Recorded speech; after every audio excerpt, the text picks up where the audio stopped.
کسی شخص کی ہابی ایسی ہے جو اس کو لگتا ہے کہ یار اب اس کو یا تو محسوس ہو رہا ہے کہ یار میرا یہ شوق جو ہے نا یہ مجھے دنیا اور آخرت میں کوئی بڑا فائدہ نہیں دے رہا ہے، چینج کیسے کر سکتا ہے وہ شوق؟ یار میرا بھی کتابیں پڑھنے کا شوق ہو جائے، یا میرا علم دین کا شوق ہو جائے، یا واٹ ایور شوق وہ چاہتا ہے کہ میری ہابی چینج ہو جائے، اس کا کیا طریقہ ہے؟ دیکھیں ہابی چینج کرنے کا مطلب نا ایک قسم کا عادت چینج کرنا ہی ہوتا ہے، اور اس کے لیے باقاعدہ طریقے ہوتے ہیں کیسے تبدیل کی جائے. جیسے ایک تو یہ ہوتا ہے کہ ایک ہوتا ہے عادت چھوڑنا اور ایک ہوتا ہے عادت بدلنا. عادت چھوڑنا بہت مشکل ہے، یعنی ہم یہ کہیں کہ میں یہ عادت چھوڑ دوں اور میں دوسری عادت اپناؤں نہیں، یہ بہت مشکل ہے. لہٰذا طریقہ یہ ہوتا ہے کہ عادت کو دوسری عادت کے ساتھ بدلا جائے. واہ واہ، آلٹرنیٹ کوئی لائے، آلٹرنیٹ کوئی ہونا چاہیے. اچھا جب آلٹرنیٹ ہوتا ہے نا تو پھر آدمی مینٹلی فزیکلی اس کے ساتھ تھوڑا سا اٹیچ ہو جاتا ہے. ایک بات. دوسری بات یہ ہے کہ کسی بھی شے کو اگر اپنانا ہے تو اس کے لیے دو طریقے ہوتے ہیں. ایک تو یہ ہے کہ اس کے فوائد اور نقصانات سارے لکھ لے. فوائد سے مراد یہ ہے کہ اگر میں یہ کروں گا تو مجھے کیا فائدے ہوں گے، یہ لکھ لے آدمی.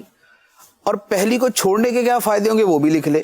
اور پہلی کو کرنے کے نقصان کیا تھے یہ بھی لکھ لے. خود ہی سے بات کرنی ہے پھر بھی لکھے، خود ہی لکھے، پھر بھی لکھے. اس سے کیا ہوگا کہ آدمی کو ہفتے بعد تو بھول جاتا ہے کہ میں نے کیوں شروع کیا تھا.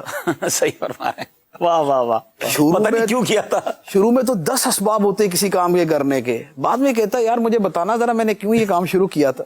جیسے آج کل لوگ وہ چل رہا ہے نا کہ لاک ڈاؤن کھولے گا تو لوگ پہلے یہ پوچھیں گے گھر والوں سے، بتاؤ یار کام کیا کرتا تھا میں.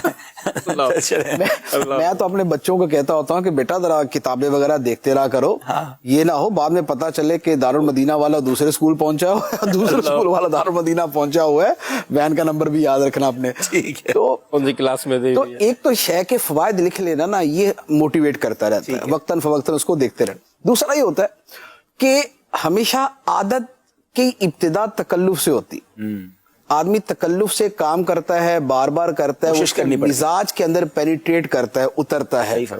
پھر وہ بدلتے بدلتے وہ کچھ عادت بنتی ہے، پھر عادت کو بار بار کرتا ہے تو وہ شوق بن جاتا ہے.